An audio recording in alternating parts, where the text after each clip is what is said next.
I did not have sexual relations with that woman. Yes or no? Did you ever take banned substances to enhance your cycling performance? Yes. I had no prior knowledge of the planned assault on Nancy Kerrigan. I am deeply sorry for my irresponsible and selfish behavior I engaged in. Happy Friday, fans, friends, lovers, patriots, family. I don't know.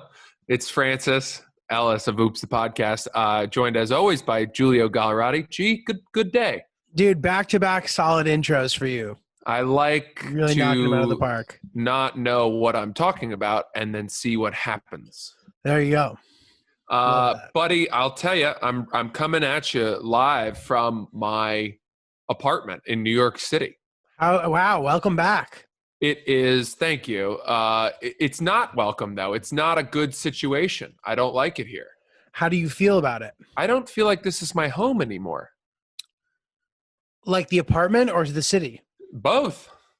Elaborate. I was away for 2 months and maybe 2 weeks, and driving back here yesterday, I was very excited to return to New York City.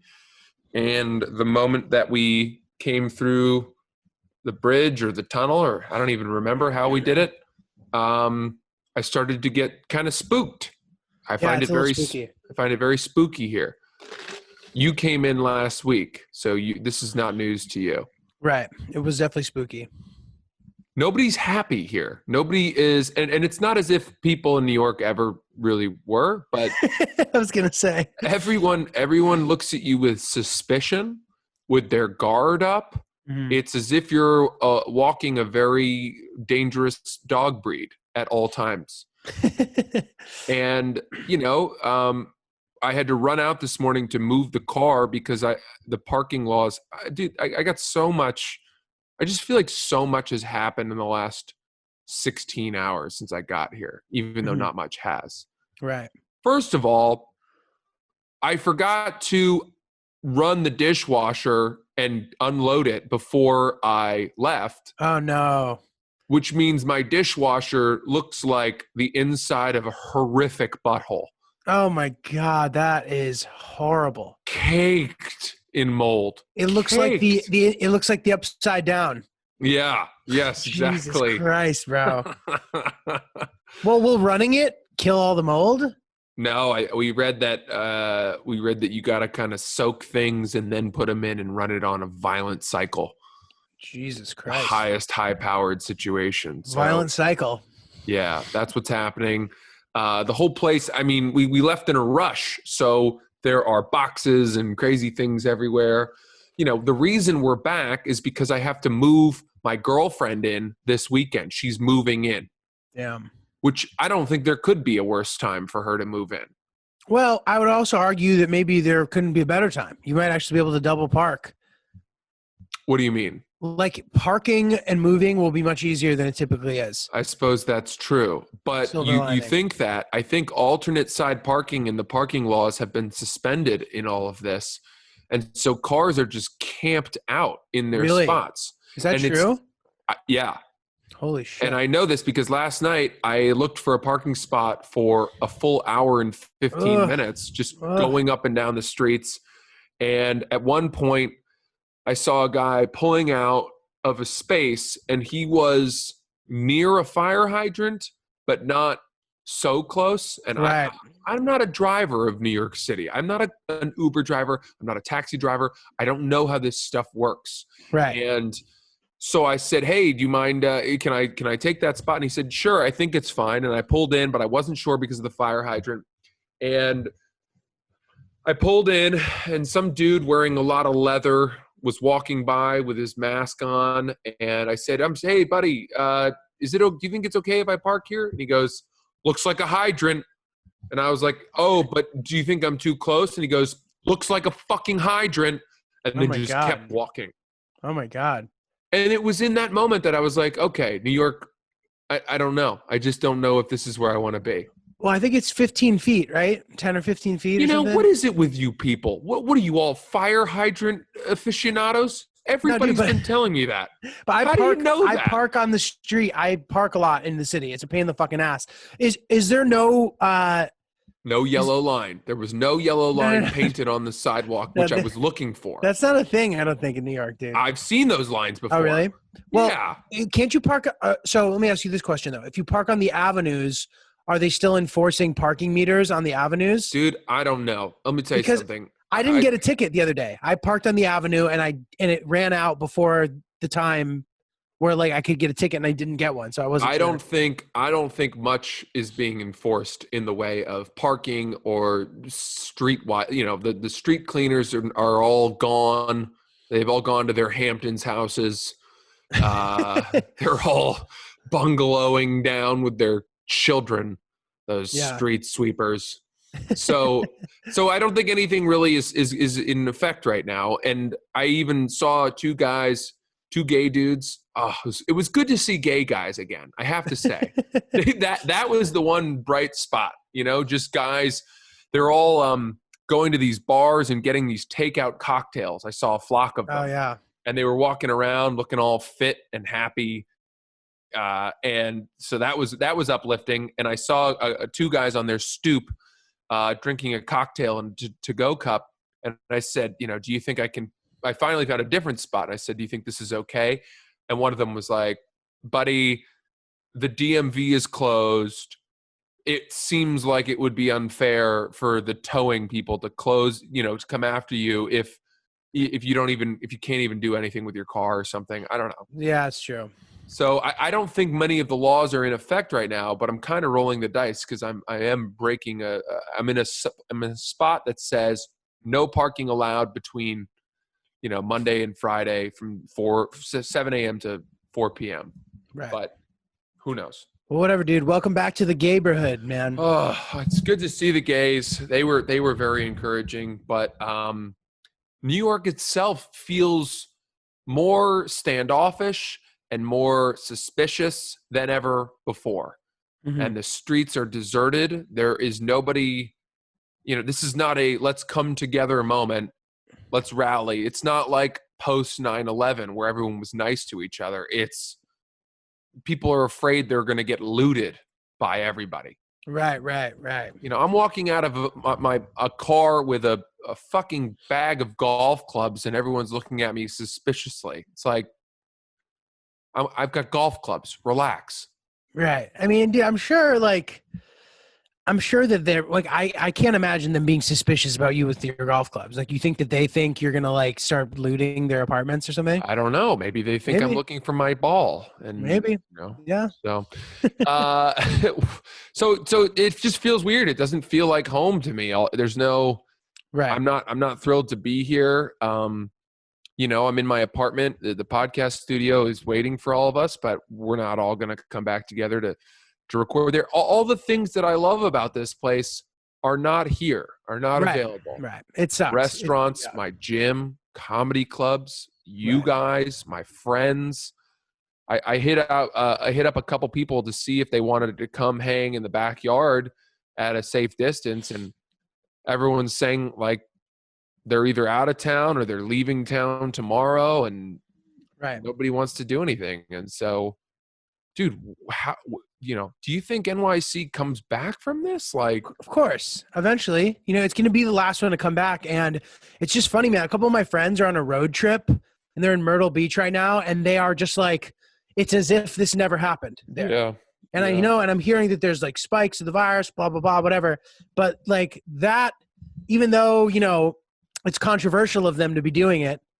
I'm not saying it's right or wrong or whatever, but it gives me hope that, you know, at least things are trending in a direction where, like, in New York, things are improving rapidly. And I know the mayor said that, like, if they keep trending this positively, things are going to start opening up, whatever. I mean, I think that we just have to be patient, dude. Like, it's truly a test of our patience, because it reminds me of like calling fucking the student loan office or calling an airline. You know what I mean? Yeah. Like, you're going to call the first time, and if you expect that you're going to get it resolved on that first call, you are incorrect.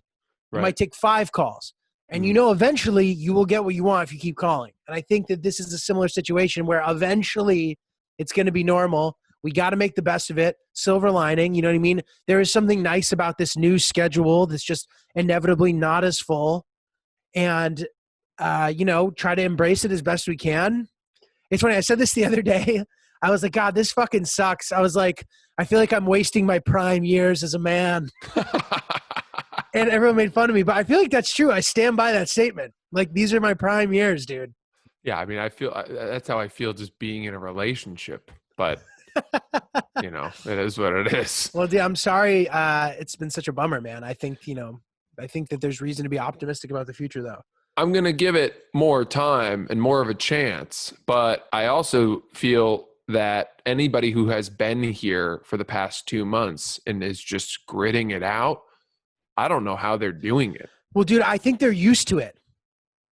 Like, everybody I know who's in the city is used to it and, like, isn't depressed the way that when we come back to the city, we are. Like, Fine. Raina, very positive. Like, the people that I'm staying with, their mother is still in the city and she's been coming and going back and she's totally fine with it. And, like, the people that I know who are there seem to be okay with it for the most part. Not everybody. But. I don't know, man. Yeah. It's just made me think, like many people, that life outside for so long, I've been living here, I don't know, 9 years, almost 10 years now, maybe. And I had made my peace with the fact that I was going to live in New York City for a long time, 5, 10 years. I didn't even have a horizon. Right. And I felt comfortable here. I was not bothered by the masses of people, the lack of outdoor space. I go to Maine for 2 months and you start to realize how much farther your salary goes and I know what it's like to wake up and walk outside onto a porch and hear birds and smell the earth and fresh air. pee in the mulch and have to have meaningless conversations with house painters. And these things become charming. And then you start to think, well, my God, life can be better elsewhere. Right. No, totally. I think, again, that's a thing that a lot of people have expressed to me as well, being like, this is kind of nice. Yeah. So I don't know, man. We'll see. Well, dude, what do you got? Speaking of girlfriends and such, it's funny. My girlfriend has a severe nut allergy. Right. Especially cashews, which happen to be my favorite nut. And by the way, really quickly, I'm so sorry to cut you off, but when you hear about people with nut allergies, it's always severe. Right. No, that's true. I've never heard of somebody with a casual nut allergy, right? That is interesting. Yeah. In the same, where else this is true? Bird watching. Right. You're either you all only in ever or hear not. of avid bird watchers. You don't hear about casual bird watchers. Very true. Anyway, keep going. Dude, that's very, very true. Well, anyway, I would argue that hers is even more severe than the average severe nut allergy. Like hers is really, really, really severe. All right. Well, let's not make it a dick measuring severity nut allergy contest here. Come on now. No, but like she or whatever. I'm not going to get into the specifics of the out. But anyway, so can you imagine a contest where people with nut allergies ate nuts to show how bad their reactions were, and the people who suffered the most won? I don't know why I brought that up. I'm going to stop interrupting you. Please. Dude, it's fine. No, but to give an example, if you were to like cook a bread or like a dessert with cashew butter, if she were to lick that bread, she would have to go to the hospital. Jesus. If I eat one cashew and kiss her, she has to go to the hospital immediately. It's fucked up. So anyway, while she was gone, I was smashing the shoes, dude. I was hitting the shoes hard. And I don't tell her because it's just like a thing that is stressful to her. It's like talking about death to her. So like I don't even talk about it. So it's funny that when she comes to visit me, she'd be like, so what have you been up to? And like I fully omit the cashews part. And I'm lying. And I feel like I've been cheating on her or something. Like she's like, so what have you been up to? Like you've been being like, were you good while I was away? And I'm like, yeah. I'm just fully not talking about the fact that I've been slamming things that can immediately kill her many times over. This is great. Dude, it's crazy. It's actually crazy. But it makes me think of like, imagine if your girlfriend had a severe bee allergy, and then when she was away, you just like put on the suit and went out as an apiarist and fogged beehives and collected honey. And then when she came back, you stashed it all away. Oh, nothing. Yeah, I'm certainly haven't been near any bees. the bee suit is so funny, dude. Like, why would I be doing that? Like, I just love bees. I'm just out there fucking with the thing. God, that is fucking funny. Oh, well, that's great, dude. Well, I guess you got to get it in, man. Now, does it make you resent her that you love nuts more than the average person? I do like them a lot. So does it make you resent her that you can't have that when she's around? It's an adjustment, dude. You know what I mean? Like, you get used to not, like, you know, they say any habit is built over a couple of weeks or 3 weeks, I think they say. So you get used to it very quickly, and then I don't miss them anymore. You know what I mean? Interesting. Dude, one thing that I've rediscovered, since I haven't like been in bed with a woman in a really long time, now that that's my reality again, I'm like realizing, I'm remembering things that are like funny about it. Like, you ever lie on your side in bed and try to kiss your girlfriend, and like inevitably your arm, there's like nowhere for your arm to go. Like, if I'm lying on my left side, if my arm isn't around her body, my arm's kind of just like T-Rexed right here, and then One my of the right worst arm things ever. Yes. It's so hard to be charming and like and masculine and like, you know, put the moves on your girlfriend when you just have this little dainty arm right here. Yeah, and let's be honest, Giulio. Here's the thing. Women for so long have held the position of small spoon. And we may have talked about this before, but that is such a luxury. And if we're honest, I think the spooning position works better if the man is the small spoon. Why? Because think about it. Women, you talk about the arm, the pterodactyl arm being an issue. Women's arms are smaller, so they don't have to fold them up so much as we do. And I just think it fits a lot better. That's my thought. Oh, I see what you're saying. Because if you are as the big spoon, if the woman is to be the big spoon, that arm that they're lying on is easier for them to sort of compartmentalize around you, whereas our arms are bigger and therefore it's more of a balancing act. Yeah, I mean, honestly, I'm grasping at straws here. I'm just trying to come up with a reason for why I would be allowed to be the small spoon, because it's so much nicer to be held. Have you ever been held as a small spoon? I guess I don't. It makes me a little bit uncomfortable. If it's you're that much of a man, you gotta. See, I'm not, and I feel like maybe you are, which is why this turns you on a little bit. Kind of relinquishing control. You flip that right back on me. Wow, well done, sir. Yeah. You know, it's nice. It's nice to be. It feels like, you know, those Tetris blocks that are like up, right, up. Yeah. You put two of those on top to be the one on top, man. I really like that. It's nice. But it is a little. You do feel a little bit like, well, you know, how can I ask her if can I go play golf tomorrow if she's breathing sweet nothings into my neck fuzz? That's exactly how you have to do it. You have to then ask for permission moving forward to do anything. Yeah. I like to squirm my little butt, you know, into her crotch. I like to squirm right on in there like I'm a dog. Yeah. That's and you nice. just go, good morning. Yeah.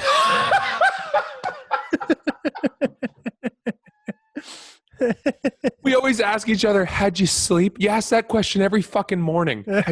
How'd you sleep? You know? That question should only be asked when you're on vacation, by the way. You don't need to ask that on a Tuesday. Right. You know? The answer is badly. Yeah. It's worse than I would have had I been alone is the ultimate answer. But I will say this. We've been sleeping in a queen bed for the last 2.5 months. Before that, I have a California king. Not to brag, but I have a California king, and it is so luxurious. And we had become very accustomed to that. We have a full, like almost like a full-length body pillow which we put up as a dividing wall in between us. Yeah, her idea, by the way, not mine. But I like it. We basically sleep as if we hate each other. We are Israel and Palestine in the same bed. Yeah, And drawing the border. if there is a dividing line, when it's time for bed, we'll like kiss, snuggle, say goodnight, and then in comes the wall. The fucking Dude, wall. that is so funny. One day you dropped just in. came in, the Imperial forces drew a line in the sand. Dude, she was her idea from day one. And I was all for it because, you know, I want separation of church and state for nocturnal hours. But Segregation. so, dude, the wall comes down and she phrases it in a nice way. She's come up with a way to sort of cutify the fact that we are basically quarantining ourselves from each other in bed. And she calls it her cocoon because she puts the other long pillow on her other side, and then she's nestled between the two pillows, and I only get one. And look, admittedly, it's like being on an airplane where she has two armrests and I have one. But the result is that there is a dividing wall, which means that there's less cover pulling somehow. Right. It creates this this nice wall that means that there's less cover pulling. I don't know why, which means that I sleep better, and I'm fine with that. But dude, the difference between splitting a queen mattress and splitting a California king mattress is monumental. Yeah. It is monumental. It really is. And I will say that to anybody listening out there, if your bedroom can accommodate a king bed, and you have a queen and you just think that's enough, trust me, the investment is worth it. It will change how well you get along with your significant other if you sleep together most nights. I like that, dude. Well, dude, speaking of significant other situations, we had kind of asked our listeners to give us good stories about, you know, your girlfriend or boyfriend's parents. And we got a really good one about a crazy girlfriend, a girlfriend's crazy parents. Excellent. I actually instructed Francis not to read this because it's so funny that I thought that he should hear it for the first time here. So here we go. Yeah. What's up, fellas? My situation is a special one, to say the least. The first time I met my girlfriend's parents, it was an entire shit show. She's a lovely, well-rounded girl with a good head on her shoulders, but after meeting her parents, I'm not sure how she grew up so well-tempered and doesn't have substantial issues. I was immediately greeted with a 20-inch machete to the throat and was told, if you make my daughter cry, I'll turn you from Joe to Jolene in less than a second. Oh my God. And that was just the tip of the iceberg. Her dad was hammered and randomly decided to ask me if I am gay. I said, no, I'm dating your daughter. Obviously, I'm not gay. He then proceeds to ask me if I watch porn. And I said, yes, sometimes I do watch porn. He asked if I prefer the male's penis to be soft or hard during a porno. And obviously, for the sake of porn, the answer has to be hard. This answer lit him up, and he kept calling me gay boy for the rest of the weekend. Jesus Christ. He asked me this question in front of about 10 of his friends, both male and female. My girlfriend has a really nice and big butt. Over the weekend, he kept trying to grab my penis to squeeze it to see its size to ensure that it was, quote, big enough to handle my daughter. Because that's the creepiest thing I've heard in my entire life. Next, he would continuously give me titty twisters. Sometimes I'd be sitting down, talking to someone else, and out of nowhere, he would squeeze my nipples and not let go. He even told me if I resisted, I'd be a, quote, homo. Even when I was napping, he woke me up to a titty twister. I feel like the dad has the hots for this guy or something, dude. Oh my God. Is that the end of it? No. This is like a Chris Cooper American Beauty situation. No, there's more. Okay. Yeah. Yes. Well said. Yeah. Lastly, on our drive home one night, he fell asleep in the car, as did everyone except my girlfriend and I as we sat in the front seats. In his sleep, he kept muttering the word vagina. This didn't happen once. It would happen in spurts of 3 or 4 times every few minutes for the entire hour-long drive home. Then he goes, her mom was the saving grace that weekend, and she was the polar opposite and lashing out at him. But since then, the tables have almost turned. Now the mom consistently tries to turn my girlfriend into a wild party or giving her shit for not drinking. The mom likes to boast about how everyone she meets wants to bang her. And he also goes, you'd think that these people would be trashy, but that's not the case. They make a lot of money in legit careers, insane shit. He goes, things haven't changed that much. Blah, blah, blah. That's essentially it. But dude, how fucked up is that? Moly, dude. There's so much to unpack there. This poor kid is a Navy SEAL of dating, dude. Yeah. I mean, it's as if they're initiating him into the relationship. Right. And first of all, what type of person owns a machete? Unless you're a sugar cane farmer in Barbados, that's not a tool that you should have. Dude, literally. I machetes are pretty scary. It's like, what comes to mind for me is, in the Philippines, how President Roberto Duterte basically put out a fatwa to kill all the drug dealers. Those guys that ride around on the little mopeds to just kill drug dealers in the street with machetes. Totally. That's what I'm picturing.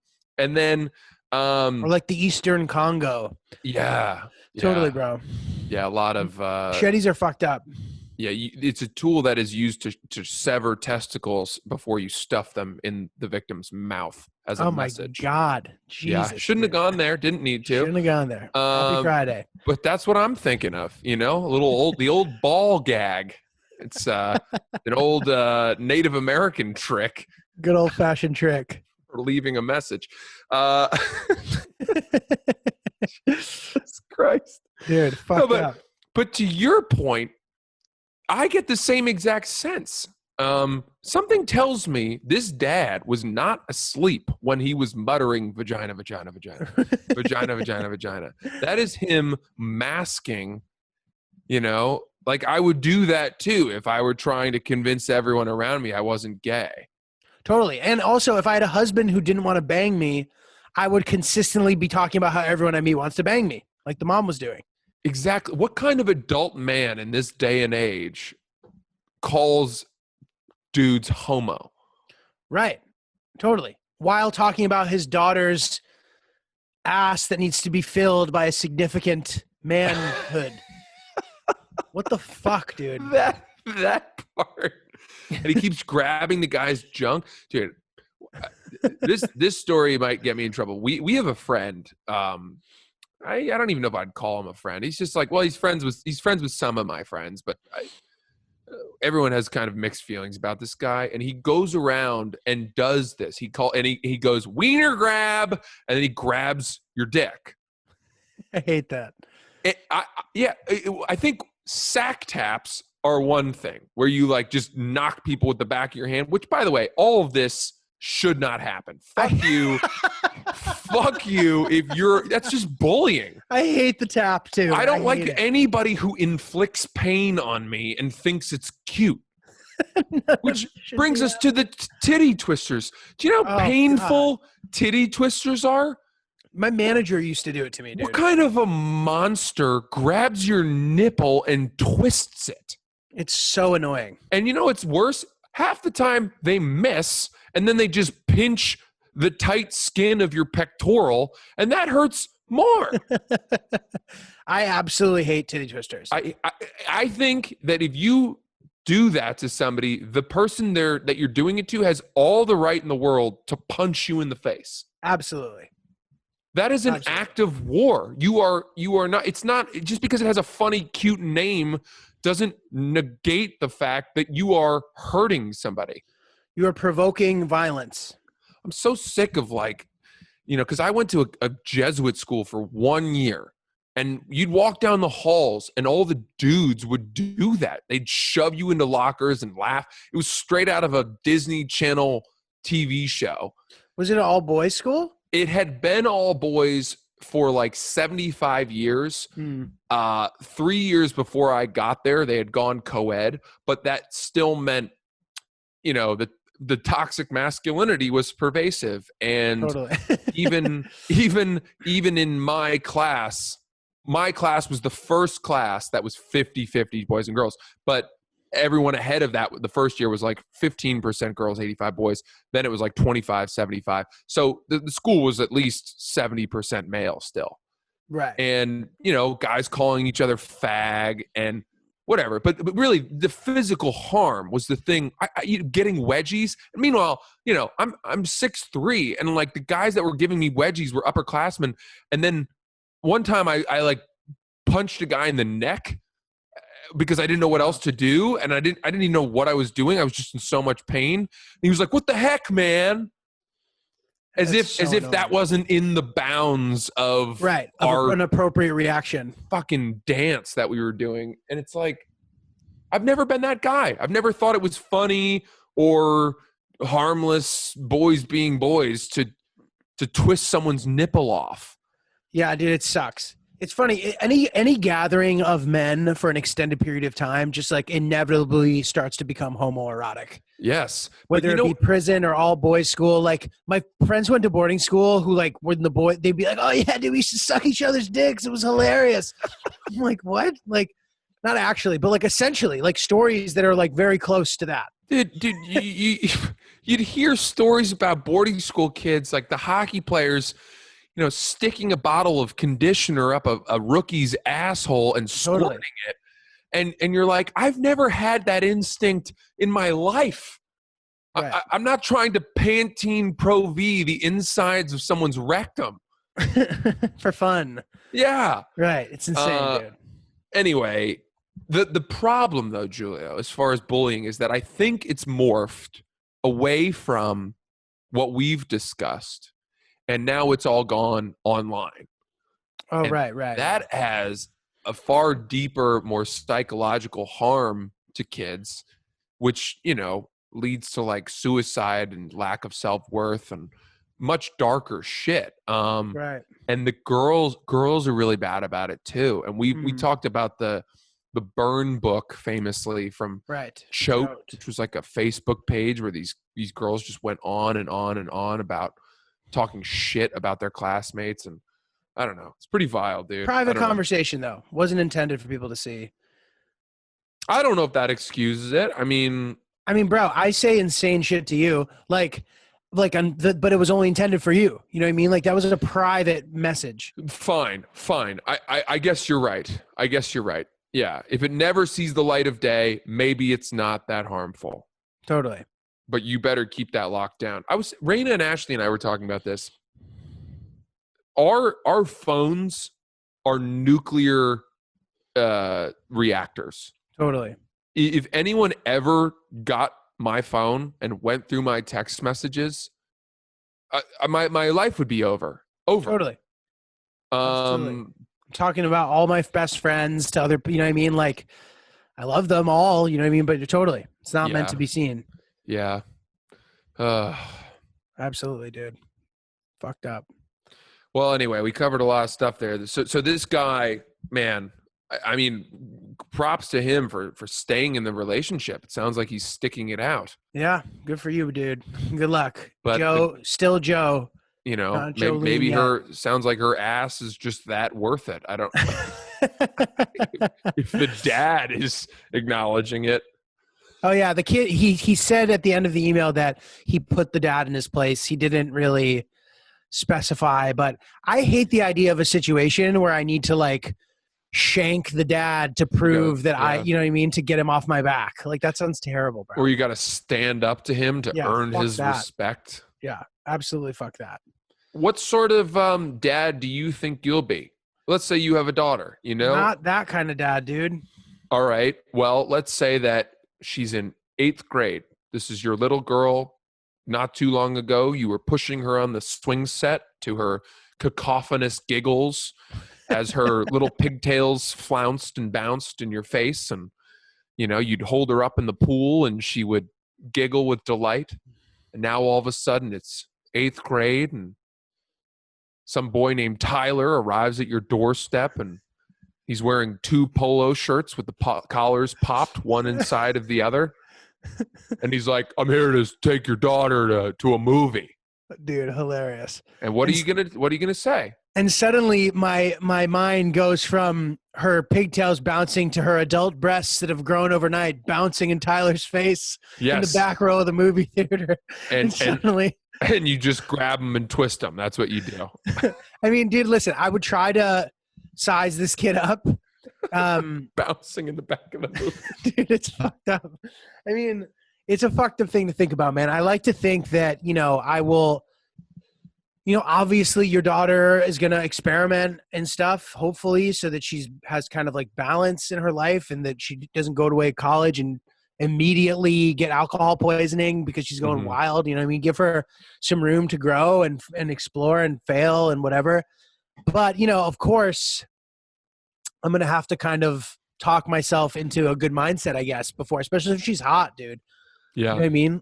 If she's just like a target immediately for like the older guys, like she's a freshman in high school going out with a fucking 18-year-old senior. Oh, that sounds stressful. I mean, obviously he's probably banging her, even though she's 15. I guess that's like an appropriate age to lose your virginity. I don't know. He drives a Honda Civic that he installed the sound system in himself, lowered it a foot. Coming over up your slanted driveway, you see sparks fly from the muffler grating against your sidewalk.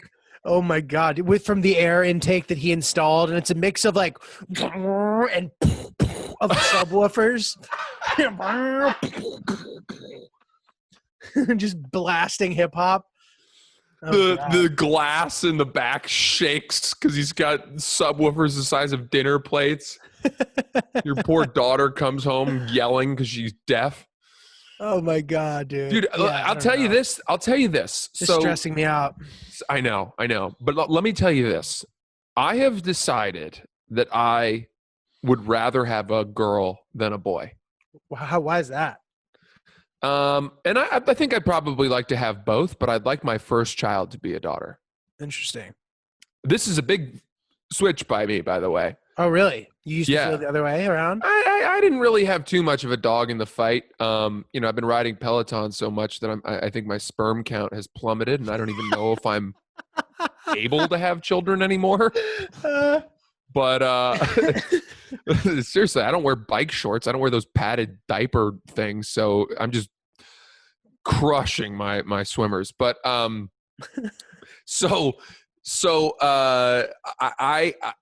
of my best friends, who is the guy and his wife who introduced my girlfriend and me, had a daughter, and I've shown this baby before. She's so adorable, and my buddy has told me that, when they got pregnant, he desperately wanted it to be a boy.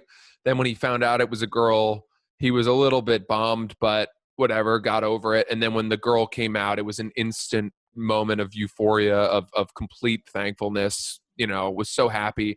And then since the baby's, I think, like 8 or 9 months old now, and he has come to love being a girl dad. All that stuff people said about Kobe, he says now he wants another girl. He wants, if he has 4 children, he wants 4 girls. Right. And that blew my mind. And my reasoning for why I want a daughter is that, and people aren't going to like this, here comes the controversy, I just think the odds of me keeping my son out of horrific trouble are so much lower than having a daughter. That's not that controversial. Dude, the stakes of my son getting in trouble seem a lot higher than my daughter getting in trouble. Right. And dude, totally. And I just think about the things that I've survived, and I wasn't even a rambunctious kid at all. Like, I was pretty cautious, and like, still the idea of having a kid who's doing the things that I did makes me not want to have them. Exactly. Yeah. And I just, if I have a daughter, I think my biggest fear is that she'll end up on Girls Do Porn. What's a Girls Do Porn? It's a guerrilla porn site where they sort of get these one-timer women, young women, they're all like 19, to come in under the auspices of a modeling shoot. Many of these women, by the way, are suing the site, and they've kind of been like, I think the guy who ran it is like on the run somewhere. Oh my God. So it's really bad. Jesus. But but unfortunately, there are a lot of women who have done that site. They get paid a couple $1,000s. They only do one scene. They're not like porn stars. Right. And then their scene lives on the internet forever. Right. And the guy, by the way, who bangs these girls is really rough. It's horrible if you're the dad. So that's like my fear. Yeah, there's the victim. What is Chris saying? He's saying the girls do porn victims are awarded nearly $13 million after 99-day bench trial in California Superior Court. Yeah, I mean it's bad. It's dark. Yeah, dude. So fuck that site. But so my point is that's like your fear, right? You know, you just have to kind of keep your girl off the webcams and stuff. Maybe. Dude, I think that if you are successful and if you are loving to your daughter and you allow her to grow, I can't imagine her doing porn. I mean, like if you do porn for money, if your if your family has money, I guess you do it to like rebel against them, or maybe you just fucking like it. I don't know. But I think that the odds of that happening are low, dude. I would worry about other things first, like Tyler, who we were talking about before. Yeah. It's a bigger threat. It's just a minefield. Parenting seems like a minefield. I know. When they're young, you got to keep them out from drowning in pools, right? And then from there, it evolves into prevent them from getting hit by a car, and then it evolves into prevent them from being assaulted by a horny teenage boy, and then it evolves into like don't asphyxiate when you vomit from drinking too much or Right. get alcohol poisoning in college. And then it's like, I think at no point, when do you breathe easy? Right. Never, I think, is the answer, unfortunately. And my parents have sort of alluded to that. By the way, dude, I recently found out that my dad wanted daughters and didn't get them. Interesting. Which was an interesting thing to hear. Yeah. I think I have now shifted and I want daughters. And I was being a little bit facetious when I said it was simply because I thought boys would get into more trouble. I just think, I don't know, it'd be fun. I'd really like daughters. Maybe I'd like 2 girls and 1 boy. I think that would be a nice balance because I feel like those daughters would have a good influence on the boy. Right. That's interesting.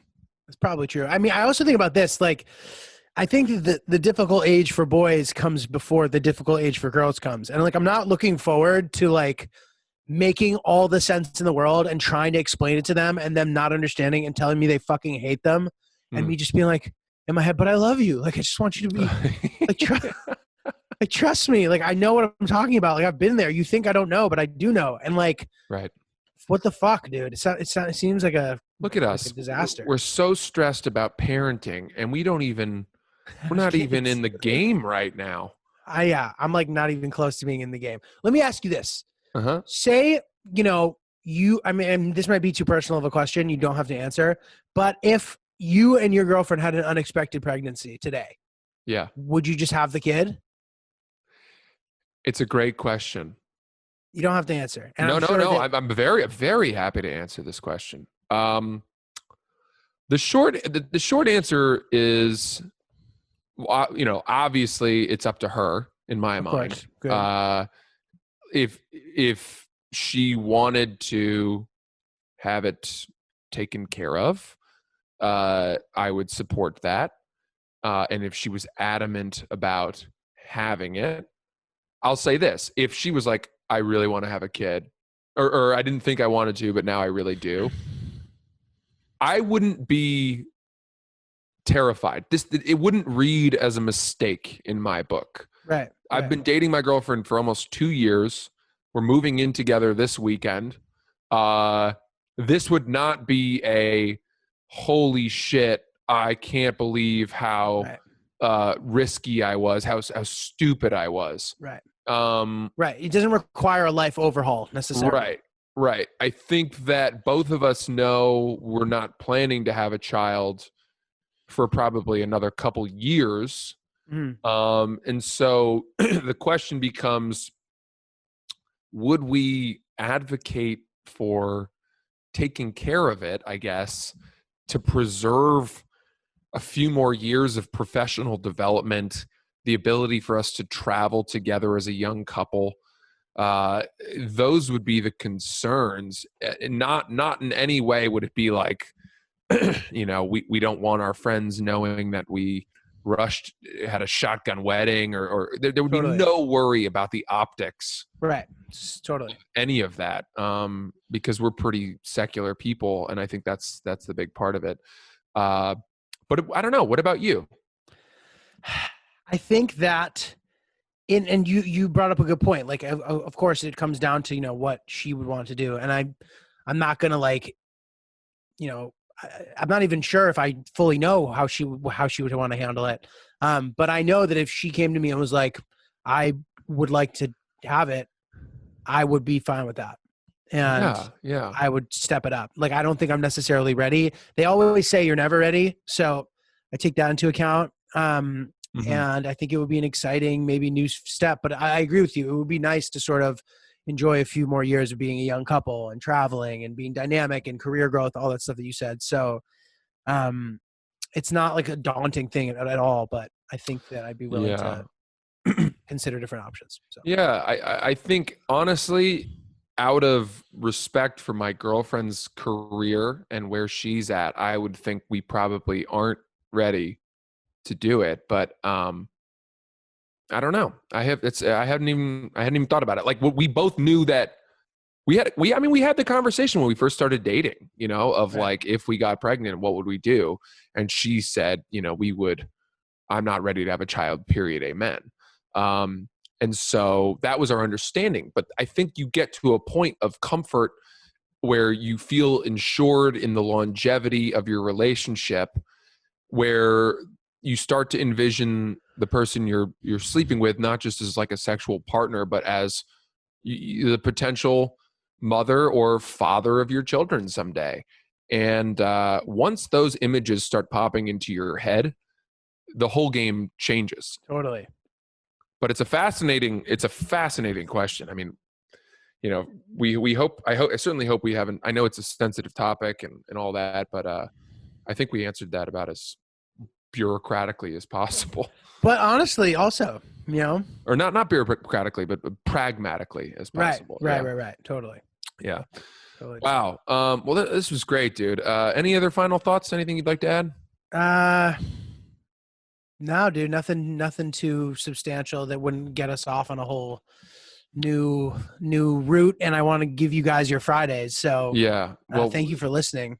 It's an amazingly deep and weighted topic to end on. I'm glad we got there. Love it, dude. Love it. Yeah. You guys are the best. Oops, the podcast. We've been having such a fun time recording the podcast. We've been getting great feedback from you guys. Seems like there's a real movement here. People are enjoying it. Check out our YouTube. That's where we post all of the full episodes. It's Oops the Podcast. Subscribe to our YouTube page, even if you're not going to watch it. We'd appreciate that. And also, please review and like our podcast on iTunes. You guys are the best. Share it. Thank you so much. We are Oops the Podcast. Send us your messages to oopsthepodcast@gmail.com. For now, I'm Francis Ellis, and he's Giulio Gallerati. Have a wonderful weekend, folks. Thanks for hanging with us, guys. Enjoy yourself.